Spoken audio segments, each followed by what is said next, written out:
in my years of being a college professor, I would sometimes see students that were very smart and very talented just stop coming to class, just stop doing the work. And I couldn't figure that out why.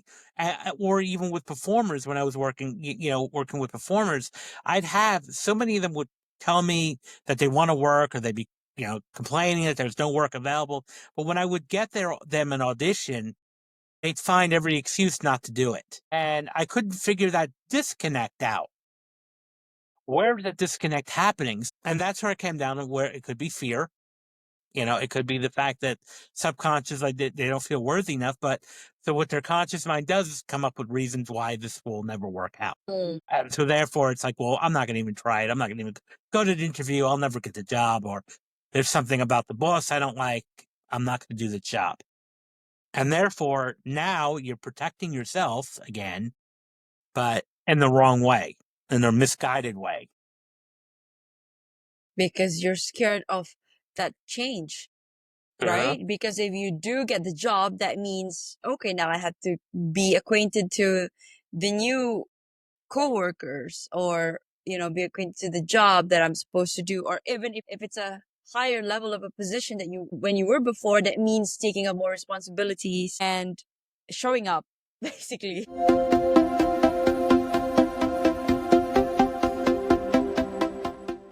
Welcome to Your Wordless Podcast, the space where we redefine success, self-worth, and transformation. I am Nick Nieras, the soul-centered architect of transformation, helping you unlock your highest potential and build a legacy beyond limits. Now, whether it is self-mastery, career breakthroughs, or wealth creation, this is where change begins. Now let's dive in.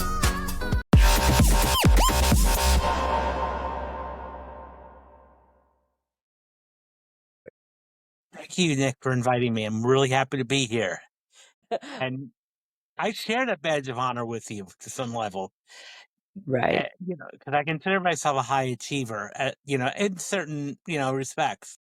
And I think that there's nothing wrong with being a high achiever as long as we take time and we're easy on ourselves. Exactly. And okay, now I want to ask, okay, what does that look like, going easy on yourself, but also having your eyes on the prize? Well, I would say, it really depends on your definition of the prize, like a reframe of what is the prize for you. Mm, And what I mean by being easy on yourself, we're human. We're going to make mistakes. We're going to, hit, sometimes brick walls at times. And that's part of the human experience. And just when I say being kind to yourself or being compassionate to yourself, what I'm referring to is being just easy and not beating yourself up, even if something that you're setting out to do doesn't go as planned or doesn't go in your way or in your favor.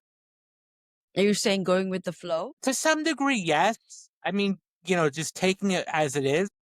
I wouldn't say traditionally go with the flow. Like, what I mean is do the best you can. And if that means sometimes even improving yourself, if, the next day, the next Hmm. opportunity that comes your way, maybe doing something like that. Like turning over a new leaf every time you wake up. It's a brand new 100% day. yes. Hmm. Okay. So, Dr. Albert, can you please share with us what was it like growing up as Dr. Albert Charles Bramante? Well, it was an interesting household. I'm the youngest of five siblings. I had a lot of older brothers. I had one sister. And I was always the introspective, almost, to a degree, a loner as a child. My whole family was athletes. We were, blue collar athletes. And, they were a lot of football. I never had an interest in athletes. I wanted to read. Send me to the library, and that was my haven. And I remember one incident where I was younger and my father tried to get me into football. I play football or play catch with your brothers or play catch with your cousins. And I remember sitting there, and I don't know what prompted me to say this. I said, I don't want to play football. I want to own the team. Ooh, I love that. So that kind of like, I think, quieted my parents down from trying to, pigeonhole me into the athlete that everybody else was, to become more of the intellectual and the thinker. I was an honor student in high school. Went to college, went to grad school, received my PhD. So I'm a read. I love to read. I read about 50 to 60 books a year, on average. So I love to read. So Wow. books are an important part of my life. Mm-hmm. Mm-hmm. And so talk to us about why choosing to work with, excuse me, high performers. Well, high performers, I consider myself a high performer. I think we all are at some level, when we're the best we can be. And I feel like, just working with people that are very passionate about what they do. Now, I primarily work with actors, pretty much performing artists and actors, most of my time professionally. So, and I always love working with people that are passionate. Now, whether it's passion in others, in any field, really. So I think when you're really passionate about something, you will become a high performer just by nature in that discipline. To the detriment sometimes of burning both ends of the candle, burning yourself out. And okay, so this flows nicely to my next question. So, what are the hidden traps that high performers fall into that actually blocks their own growth? Are you stuck in a job that you don't love, feeling like you're meant for more? It is not in your head, it is in your soul. I am Nick Yaras and I help high achievers like you break free from burnout, rewire self-doubt, and build a life aligned with purpose through coaching, hypnotherapy, and soul activation. Because let's face it, real wealth isn't just about money, it is about a aligned and happy heart, mind, and soul. Now, remember, you are worthy and you are enough. Let's transform your life together. Visit www.thenickyaras.holisticlifestyle.com to begin. I think you mentioned just right, in the previous statement with burnout. Burning out. I think that's a major factor. While it's great to be a high performer, there you need a balance.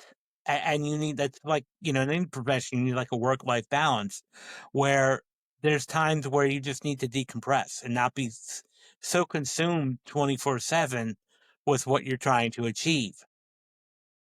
This is why, again, like for me, I take solace in books. I take solace in them than just watching TV and doing nothing. Or even playing, my guilty pleasure of mine is playing bingo on my iPad. I have a lot of apps for bingo. I love bingo. So I spend a little bit of my time doing that just to decompress. And I think that's a major trap, is just being burnt out and doing too much, because that can lead to like apathy and just not caring anymore. And Mm. so a major trap is burnout. Another trap is imposter syndrome that a lot of high achievers run into, especially in the field like where I work with actors, where there's a lot of instability in the job. There's a lot of overly competitiveness and a small amount of jobs compared to the amount of actors that are out there. So the competition is extremely high. And, with every audition or any interview, the actors pouring their heart out. And that can cause them to, if they don't get the role or they don't get, hired after a while of doing this several times, this can create, the whole self-doubt and imposter syndrome. Like, do I really belong here? Yes. And, I think we all dealt with imposter syndrome. I know I have, and I've been very candid about this. I wrote my book last year. It took me a lot of, several years to actually put it onto paper, because I was, I even thought sometimes to myself, well, who am I to really, when I was Albert Bermonti, write? And it took me a while to realize, nope, this is imposter syndrome coming in, and my own. And I just put it out there. So that, I think, the second, so first is burnout, second is imposter syndrome. And I think the third one, which is something that I was kind of related to the second one, is fear of success. Mm. We all talk about fear of failure, but there's also another major fear, and that's fear of success.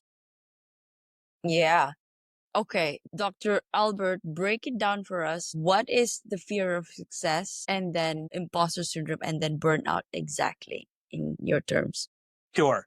Well, I'll start with fear of success, because that's very pernicious and very treacherous to at some level, because we don't realize it that's happening. It's not like we're walking around saying, "I have a fear of success." Everybody, we don't Exactly. do that. Very rarely. It's an unconscious or deep fear Mm. that's not really, we're not even aware of it. But it boils down to fear of change. And when there's success, Oh, okay. It boils exactly. into the fear of change. Yeah, I mean, so when you're successful, whether you're an actor and you get you land that role, or you land that big job if you're in any other profession, what's going to happen is your life is going to change. Your personal relationship may change because it also depends upon the type of family you grew up in too. Your family and your social circle. While we want them to be supportive, they may not always be supportive. They may be threatened by your success. So, they may start talking down to you or discouraging you. Like, Right. don't do this. A really It's just, yeah. stupid idea. And they'll say this, well, we're doing this out of love. And it's really not out of love. It's really out of the threatened. But when you hear this and you think, okay, if I become successful, or if I get this change, make this grow, or get this job, or get this opportunity, I may lose this support system, which is terrifying and scary. And I can't, necessarily say that's going to happen or not, because I don't know everybody's situation. That could happen. That can, or that could just be, a fear. But that fear of change, things are going to change. You're going to have a lot more pressure on you when you get that role. There's going to be different opportunities that are going to present itself. So therefore, it can also be that fear holding you back. So what's the best way to do that? Protect yourself by self-sabotaging. So now if you self-sabotage, you don't have to worry about that fear anymore. You're not, you're out of the running. So, and then that also kind of leads to imposter syndrome, where it's, in a sense, the word imposter means, again, somebody who's a phony. So especially, let's say you're the actor who, went on, had 10 auditions, or you're a young professional who went on 10 interviews and you didn't get a job offer. Now you start to wonder, is it me? Is it something wrong with me? Am I doing the right thing?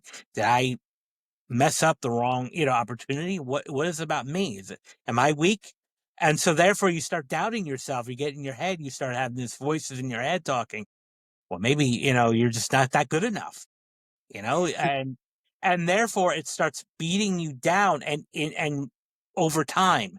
So that's imposter syndrome in a sense. And burnout, again, can be, there's physical symptoms of burnout, when you just work too hard, or, put too much of your resources, both physically and emotionally, where you just become tired. You become tired. You might just become, develop apathy, where you just don't care anymore. Mm-hmm. Or, and you don't enjoy it anymore. It's like you don't enjoy whatever it is that you initially were passionate about maybe 6 months or a year ago. It's no longer fun. Mm-hmm. And it can actually physically be making someone sick. So that's what I would say with those three. Okay. Fear of success. I want to magnify on that for a bit. Fear of success means, subconsciously you want this to happen for you, but then once it lands on your lap, you become, am I actually worthy of this? So I guess it also stems from, if your self-worth. I mean, my podcast talks about self-worth, right? Am I worthy of receiving this abundance or these blessings? And that could also spiral into you sabotaging that. So talk to us, Dr. Albert, about self-sabotage and how does that play out? Because again, it's a subconscious thing. People say, "Oh, I never sabotage." Whenever somebody external looking at you and say, "I think you're sabotaging this. Something's great going on," but then you try to find every little thing that's wrong in that. Yeah. Well, again, we're also very self-protective of ourselves. So, sometimes getting that criticism is not exactly what we want to hear, and we start getting really defensive. I'm not doing that. You're wrong. So with self-sabotage, it can be very, very small thing. For example, leaving later than normal from home to travel to an interview when you know you should be there early. Okay, you Things call it like that. pull out. Yeah. Well, we all do that to some level. Or, a student, who has a big exam the next day goes out to party the night before, or, spends too much time watching Netflix. Mm-hmm. when they should be preparing for the test. And they're really smart, they're really intelligent, but they're not preparing enough, slightly enough, and therefore hurting their chances of doing well. Like almost like they're taking themselves out of the competition. And in the performing arts community, we call that like shooting yourself in the foot Mm. in a sense, and that's by just not doing things. And the reason why I became so interested in this topic was when I first started in the realm of representing artists, and even as a college professor, because I teach part time. So Hi, I'm Nick Nieras, your host of the Your Worthless podcast. Now, if these real raw stories hit home, don't wait. Please follow, like, and subscribe my Spotify and YouTube. For bite-sized inspirational reels, follow me on Instagram, TikTok, and LinkedIn. Don't wait. Your transformation starts today. Thank you, and bye for now. in my years of being a college professor, I would sometimes see students that were very smart and very talented just stop coming to class, just stop doing the work. Mm. And I couldn't figure that out why. Or even with performers, when I was working, working with performers, I'd have so many of them would tell me that they want to work, or they'd be, complaining that there's no work available. But when I would get them an audition, they'd find every excuse not to do it. And I couldn't figure that disconnect out.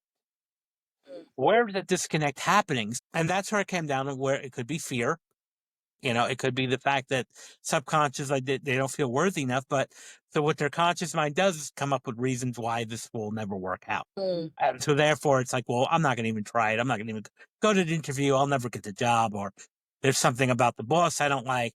I'm not going to do the job. And therefore now you're protecting yourself again, but in the wrong way, in a misguided way. Mm.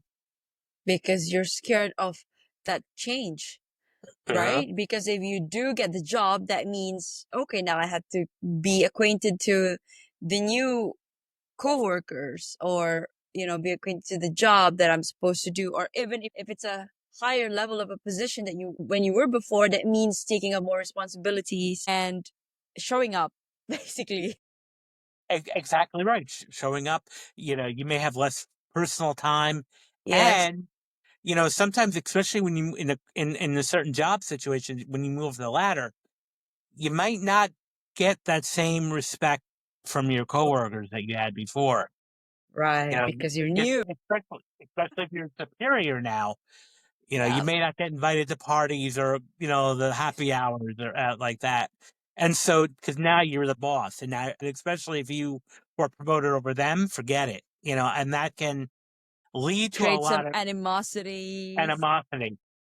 Yeah. And as human beings, we're social animals. We're social creatures. We want to be connected.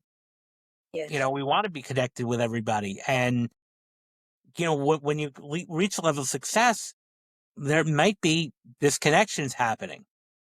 It's unfortunate, but that may be sometimes the reality of it.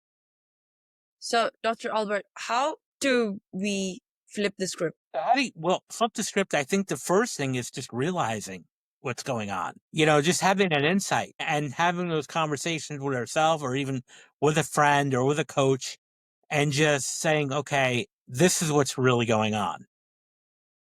And I think that when you start to realize that it's okay to feel this way, it's perfectly fine to feel this way. There's nothing wrong with having imposter syndrome. There's nothing wrong with having fear of success. Let's talk about it. Let's have conversations about it. So journal about it. That's one thing. And also stay connected to why you're doing this, whatever you're setting out to do, whatever your goals are. Why are you doing this? Stay connected to that reason. Even if you create, an affirmation that you just stick on your refrigerator and you just look at that all the time. Why are you doing that? And it's your why. Knowing your why is a big factor of doing that. Some of the things that you can do with that. Just, again, it's really insight is probably the biggest factor here with all of this. Just having a personal insight. This is what is happening, and this is what's going on, and these are the reasons. So it's simply just having that initial insight is the first one of the major steps to overcome this. And then, keep a record of all your successes too. and minor things. And everyone, you get a compliment, you get, from a customer, you get a performance review that's positive. You get general feedback from an audience member. You document that and you keep that in front of you at all times. So when you're having that moments of self doubt, you pull out that file. In my book, I call it the happy file. So Yeah. pull out your happy file and just remember why you're connected and why you're doing this. And that's one way to really overcome that. And also, one of the things we talk about, because I have a background in NLP, is there's no such thing as failure, only feedback. So take, even if you go on that interview or have that meeting and it doesn't go as planned, instead of looking at yourself as like, oh, I messed up, what can you learn from this? What opportunities what's the good side that came out of this? What can you know? Even, and a good thing could be just this knowledge of what not to do the next time you have that meeting, or a meeting like that. What can you do to improve yourself? What are your sample client case studies that you see this play out, where the fear of success was actually the fear of the cost of playing small? Yeah, plus, so, well, a lot of the actors I work with, there's one, actress client of mine who, she was acting really 10 years before I even met her. And she was always playing it safe and playing it small. And then when we kind of got her to connect to her power, her brand, her essence, within a few months, she had booked, a couple of roles in TV shows.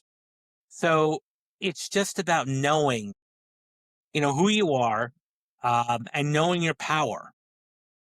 And all of us are power. All of us have a lot of power within us, and I think that we don't have access to it always, or just not, or we don't want to have that. We don't look at it like, power or as in a good thing. One of the quotes that I like from Marianne Williamson states that it's not that we're powerless. It's like our fear is that we're powerful beyond belief. Oh, So that, I think, is something that we need to not fear anymore. That we are powerful, but and I think society sometimes looks at power as being in control over others, and it's not. It's about control over yourself and making a positive impact. I love when you said the fear.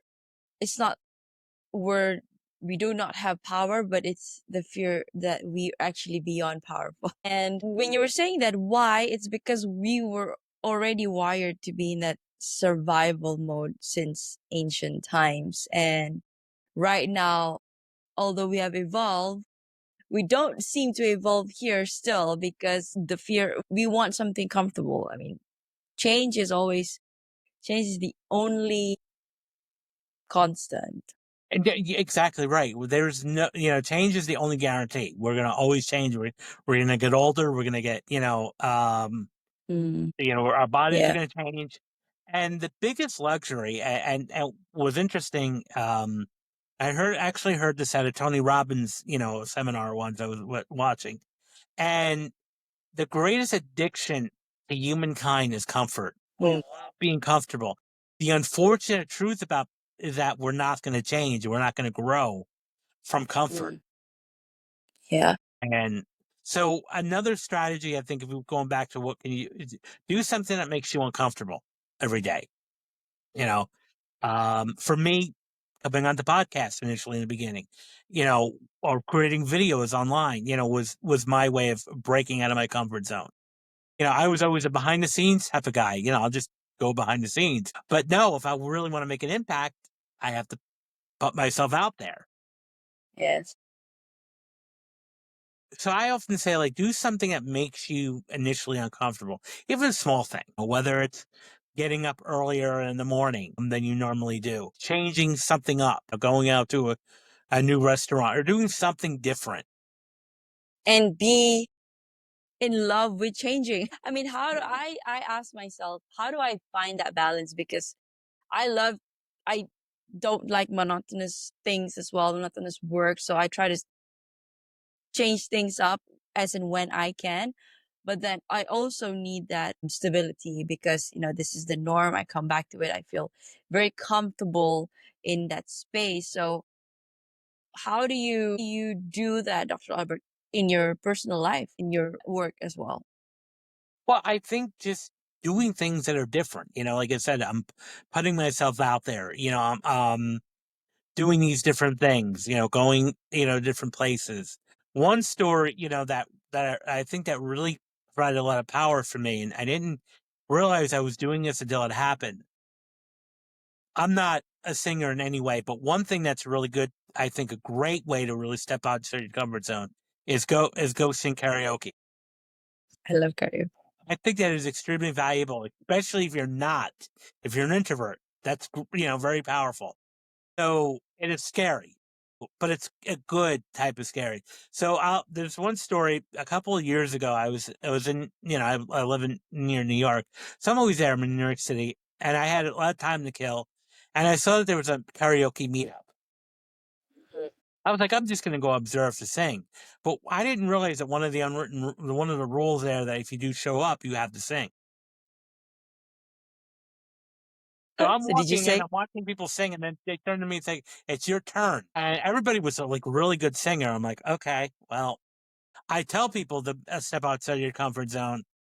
Well, I might as well You go with gotta it. walk the talk. I got to walk the talk.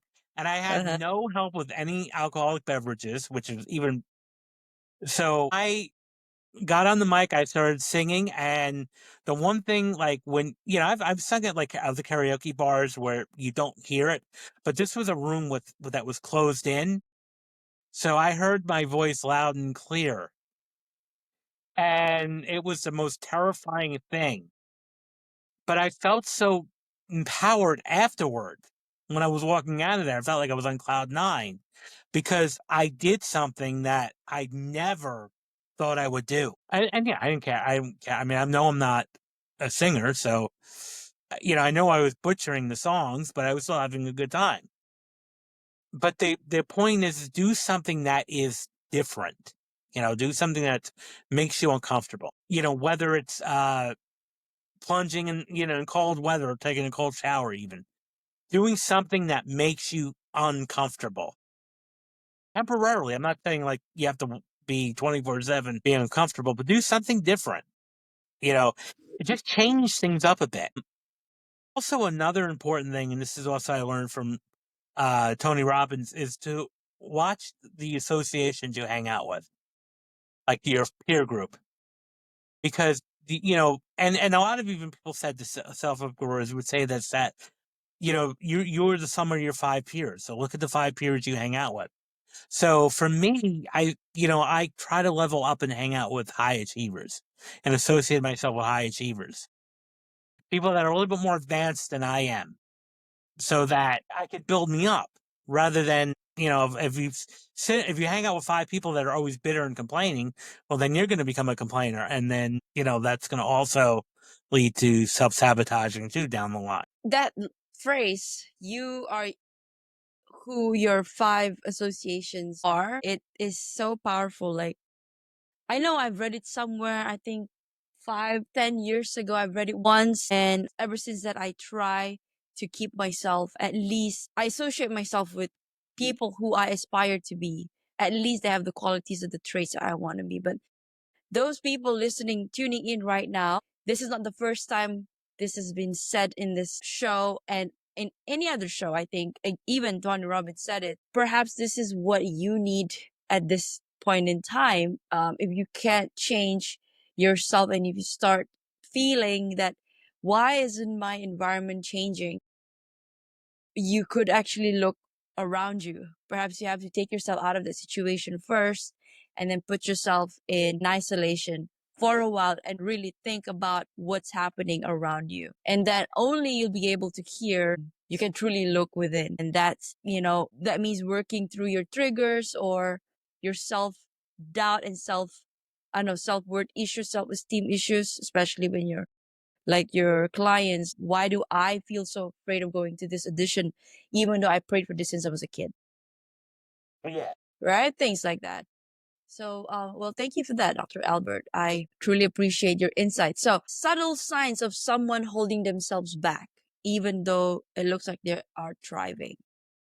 What are these signs? Really? Even though they're thriving, we see from the outside, oh, they're actually going here, actually going there. But then that person itself, or him herself or Well, if herself. they normally go, so it's there. It's very subtle, when they're holding themselves back. The words that we use when we communicate to ourselves, like, Yeah. because if you already walk in with the mentality of this isn't going to work, it's not going to work. So I always say with with any actor I approach or meet, watch the language you use. Don't use the word that I'm a starving artist or I'm a struggling artist. And that's the same thing. Like that's a big, like I can tell just by the vocabulary sometimes that someone uses that they're holding themselves back. If they're complaining about how life is so hard or how, things are not fair. So having a convicted mentality is also another way, that can hold people back. Okay. Thank you for that, Dr. Albert. So, what are you working on currently? So what I'm working on currently is eventually, I'm going to be launching my own podcast, this year. So Congratulations. thank you. Thank you. So, and also writing a couple more books, at least I'd like to have 2 more by this time next year, published, self-published. So I'm working on that. And also just putting a lot of content online. Like, I'm going to starting to go Substack, my own Substack, which is going to have some articles about, mindset and all of that. And just working day to day in the agency too is what I'm working on, co-creating and trying to help more dreams come true. I love that. I love that. Okay, Dr. Albert, we're gonna pivot to a self-worth question. Although we've already talked about self-worth or self-discovery, the topic of that here. I wanna ask you, how can mindfulness and self-awareness practices contribute to self-discovery and a healthier self-concept? Well, just being aware of things and just, being mindful, like planning for the future. Like I often say, one good technique is visualize the next day, happening. Plan your next day and plan it for success. So using positive visualization, like when you have that upcoming meeting or that upcoming project or whatever it is that you're doing the next day, visualize it in your head going very well. Almost like imagine yourself in a movie theater watching that scenario on the screen and it going very, very well. Because the mind does not know the difference. The brain does not know the difference between fiction and reality. And so it's like usually when people overthink, they overthink negative. So we're just flipping the script here. Think the positive. And because that reality will start to occur. And it may not be necessarily a dramatic shift right away. It might be subtle, like little small things that compound over time. That is a success. So being mindful, just being aware of the language you use to yourself, being compassionate to yourself. A lot of times we may use the word, I've heard people say, like, even in like lighthearted humor, saying, "Oh, I'm such an idiot." I'm like, why would you say that? Yeah, why would you say that? Yeah. So The universe is always listening. 100%, and our minds are saying, okay, well, I'm an idiot then. So why should I be successful if I'm an idiot? And therefore, the brain says, okay, here's your command. Your wish is my command. I would say, you start even 5 minutes a day, just really envision the next day or even the morning of that day, having a great day. Run that through your head. And just savor the memories too of all the, the best times in your life. Reflect on that every day. And also, one of the mantras that I'm not too much big on affirmations because I believe that if you're going to say them, you have to believe them. Saying them like as a robot is not going to do anything if you don't believe it. If you say I deserve to be successful, that's great. Do you believe that? Because if you say it and you don't believe it, that you're just wasting, all you're doing is saying words. So if you are going to use mantras or affirmations, I think it's very simple. I deserve to be here. I deserve to be successful. I deserve to have my seat at the table. or even something as simple as every day in every way I'm getting better and better. And that's by being mindful in a sense. And, there's a lot, we have thousands, there's an estimate. I was hearing a neuroscientist say that we have anywhere from 40 to 60,000 thoughts in our head that come in a day. We cannot control them, but we can let them go. So even, like if something comes in where it's like a momentary thing of that may be a negative thing, let it go, get it out of your head.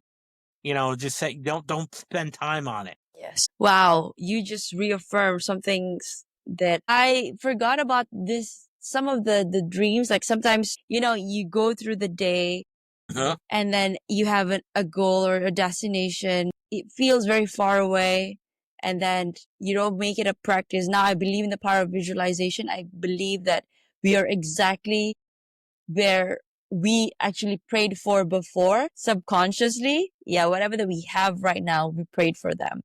So, and imagine if you are aware of that moment, in this particular moment, if you keep on visualizing what's good in the future, the miraculous things is going to happen, or the magical thing is going to happen, your dream coming true, you just need to step into that reality and just feel it. And then I guess the biggest key here is also feeling it, that is already happening. Well, and that's the whole thing about where you said earlier, feeling like it's already happening. That's why again, your mind does not know the difference between imagination and reality. So the more that you keep feeling that it's happening and that you are successful, and you imagine and you really feel that, not just imagine but feel it, kinesthetically in your body, what can start to happen, that's going to become reality. I'll use this in my life with my agency. When I first started, I was walking around telling people that, oh yeah, I book people in film and TV. I didn't yet, but I walked around as if I did. And as soon as I started like consistently doing that, I had my first major, placement happen a month afterwards. So I think the important, it might sound like what I call woo woo, but it's not. Like if you start to actually imagine yourself being successful, but the important thing is being comfortable with that feeling and liking that feeling. And the more that you like that feeling, the stronger that's going to get for you. And then the more reality that's going to be for you. Whew, okay, Dr. Albert, what is your heart's greatest wish? My heart's greatest wish is that we could all be successful and that we can all really make a difference. And even for me, this might sound selfish, I like to make an impact on a global scale, in a sense where I make helping others, see their light, on a global scale, not just in my local, town community, which is great. So if I can help other people, that would be great in a sense and have an impact. If you could create a quote right now for you to leave to the audience listening and the world as your legacy, what would it be? Let me think. This is a good question, and it threw me for a bit. I would say don't let others ruin your light, or don't let other people shut your light off. In a sense. Powerful message to close this session, Dr. Albert. So, how can people reach out to you? So you could find me on Facebook or LinkedIn, Albert Bramonti. You could also find me on Instagram at Dr. Al Bramonti. The first two letters of my name and then Bramonti and then the doctor before my name. You can also go to my website at albertbramonti.com. I'd love to hear from you, so if there's anything that, resonated with you, what I said, or even challenging, if you feel like that's something you may not agree with, I'd love to hear that too. So I just love to hear from the listeners. Well, what about your books, Dr. Albert? Yeah, the book that I have is on Amazon. It's also available in Audible and Spotify and Google, an audiobook. So it is called Rise Above the Script, Confronting Self-Doubt and Mastering Self-Sabotage for Performing Artists. Now, even though the title says it's geared for performing artists, but it's good for anybody who deals with self-sabotage or self-doubt. So I encourage you to get it. Like I said, it's either Kindle, hard copy book, or you can get it as an audiobook. Awesome. Before we close off, Dr. Albert, any last message to our listeners? Just keep living your passion and every day, just know that you're getting better and better in every way. Well, that is a wrap on today's inspiring episode with Dr. Albert Charles Bramante. Thank you for your wisdom, Dr. Albert, and for your work to continue to uplift others. And thank you, Nick, for being an amazing host and everything. Thank you so much. And for all of our listeners, this has been Your Worthless. Read that again, the juxtaposition of your very soul. If you've ever felt worthless, remember you are not alone. Your soul chose to be here to matter, and for that reason alone, you are worthy. A huge thank you to you again, Dr. Albert, and to all of you for listening. Until next time, I am Nick Nieras. Keep shining, keep growing, and always remember, you are worthy and you are enough. See you in the next episode. Thank you, Dr. Charles. Thank you, Dr. Albert, for your Thank you, time. Nick. Thank you.